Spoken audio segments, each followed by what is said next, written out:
Hi, I'm Karolin, technician at Lakewood Animal Hospital, and today we want to show you how to give subcutaneous fluids. We divided our video into two parts. This is part one, so we don't have a patient sitting here because it's all about how to set up your subQ fluid station. Now, when we send home subcutaneous fluids, you can ask for us to put your supplies together as much as possible. Or you can do it at home. So you're going to receive a bag of subQ fluids, a line, okay? Can look like this too. Usually it's this kind though. And then needles. We're going to give you, a couple needles as well. Those are 18 gauge needles. They're green. We also have a handout we're going to give you, so make sure you have that nearby as well. You're going to need lots of treats for your cat or your dog, depending on what he or she likes, and of course a sharps box, so you can dispose of needles you don't need anymore. Now, putting the bag together is fairly easy, but when the first time doing it can be a little bit scary. So it comes in a sleeve to protect it and make sure it stays clean. So you just tear it open, you pull it out. Now you can see there are two ports down here. You just bend it down and you're going to remove the blue part.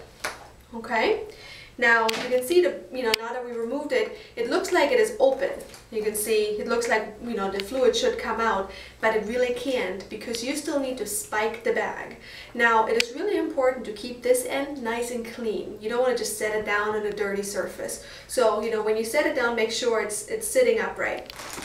Now, second, you want to open your line, okay, which also needs to stay really nice and clean. Go ahead and open that. And the line consists of a fairly simple construction here. So you have your spike up here, okay, you have your fluid chamber, your long line, you have a clamp, and you have your, the end of your line, which is where your needle is going to go. Now, it's really important to keep this end and this end really clean, okay? Now, you don't want to let it sit on the table or let it touch anything, including your fingers. It's really important because this is what actually goes into the bag, and those fluids are going to, go through this port into the line into your animal. So we want to make sure that that stays nice and clean. Now, you go ahead and remove this cap right here. And you're going to go ahead and push it into your bag. Okay, it has to go really nice and straight.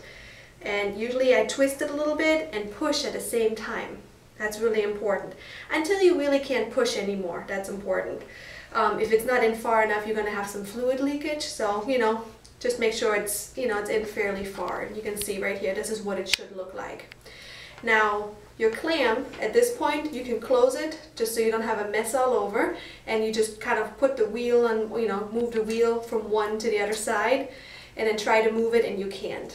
And then at the end, you have your cap, which you're going to remove now.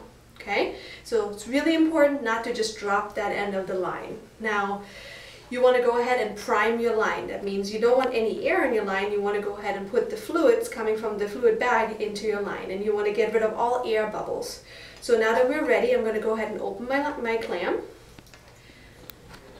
And you should have a nice steady flow. You can do it over a sink, somewhere where you don't mind the mess. You can see up here in the fluid chamber, you can see a nice flow. Okay? And I'm getting rid of all the air bubbles in there. Okay, once you're happy with it, you're going to go ahead and close your line, and you're going to go ahead and attach your needle, which is going to serve as a cap, as a protection until the next time you need your fluids, or until you're actually ready to give fluids to your animals. Okay, so you don't again just drop the end of the line down on the floor or on the table. Make sure you have a cap or a needle at the end of it. Now, it's something that happens a lot is this fluid chamber tends to fill up. Okay, it tends to fill up to the point where you see no air in it. What to do, right? So we have a lot of clients call us and you're like, well, I can't really see if it's flowing nicely. It's really simple. You just turn it upside down and you give it a good squeeze once or twice, turn it back, and then it's halfway down, and that's when you can see your fluids running really nicely. Okay?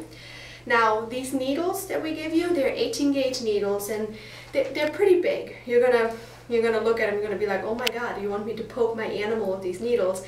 Now, the reason for why they're bigger is simply, if the hole of the needle is a little bit bigger, it's going to go faster, right? The diameter is bigger, so it's, you know, your fluids are going to go in faster and you'll be done much quicker than if you would use a small needle. And you know, most cats and dogs, they don't mind too much. They can still tolerate this size. You know, this is an 18 gauge needle. A 20 gauge needle, which is a smaller needle, it still hurts a little bit going through the skin, and you will sit there for a long time. So most cats actually, you know, they would prefer it. If we could ask them, they would actually prefer the green ones. So those are the ones you usually get from us. They're single use, so make sure you know, toss it after you're done with it. And they should always go into an approved sharps container. We have really small ones for individual use at home. That's fine. So once you fill it up, you can return it for us to just get rid of it. But we can only accept it if it's actually in a sharps container. Okay. Now, when you use your fluids, you know, gravity is your friend, so make sure you put it up on a hook on the wall, or you can use a clothes hanger. You can be creative, that's fine, but you want to have it hanging up high. Now we're using our fluid pole, which was easy, but you know, you'll come up with something at home, whatever works for you, but make sure it's nice and high. Now you put that in the right spot. You want to make sure your fluids there are really no bubbles in here, so that's good. And then you're ready for your animal. Make sure that you have a comfortable like a surface for your cat or your dog. Most cats like to be in like a little cat bed or on a towel. I wouldn't recommend doing it on the floor. That's their territory, so you know, it's going to be really hard to keep them in one place. So I would probably keep them, you know, up on a washer or on a table, whatever works for you, and use lots of treats. Super important. This is supposed to be a positive experience. We don't want them to, and you, of course, we don't want both of you guys to hate doing this, because most likely the doctor's going to recommend doing this once a day, every other day, or every 3 days. And you know, because you're doing it often, it should be a fun thing, or at least not a hated procedure. So make sure you work with a lot of positive reinforcement and a nice comfortable bed. All right, I'll see you at part 2. Thank you.